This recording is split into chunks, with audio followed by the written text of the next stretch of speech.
Benjamin Graham by Jason Zweig.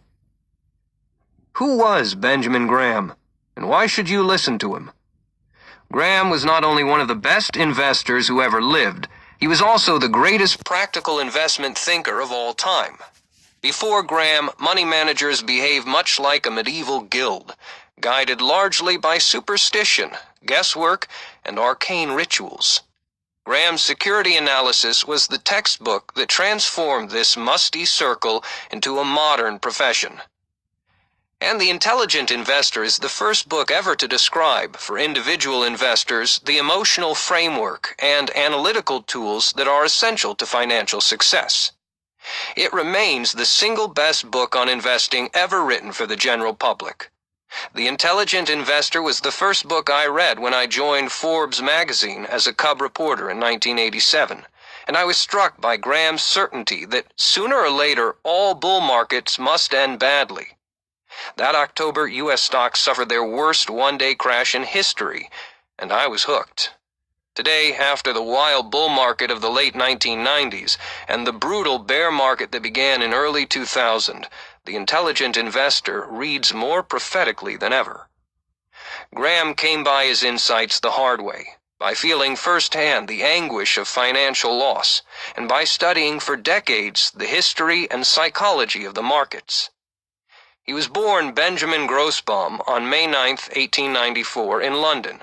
His father was a dealer in china dishes and figurines. The family moved to New York when Ben was a year old. At first they lived the good life, with a maid, a cook, and a French governess on Upper Fifth Avenue. But Ben's father died in 1903. The porcelain business faltered, and the family slid haltingly into poverty. Ben's mother turned their home into a boarding house. Then, borrowing money to trade stocks on margin, she was wiped out in the crash of 1907. For the rest of his life, Ben would recall the humiliation of cashing a check for his mother and hearing the bank take steady advantage of even the worst bear markets.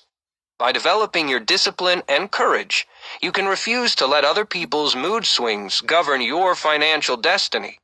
In the end, how your investments behave is much less important than how you behave.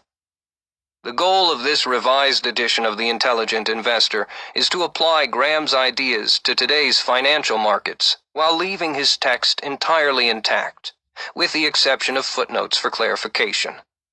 After each of Graham's chapters, you'll find a new commentary. In these reader's guides, I've added recent examples that should show you just how relevant and how liberating Graham's principles remain today.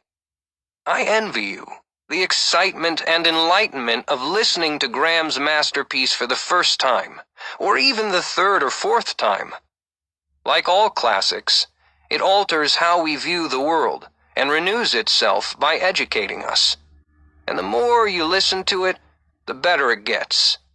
With Graham as your guide, you are guaranteed to become a vastly more intelligent investor.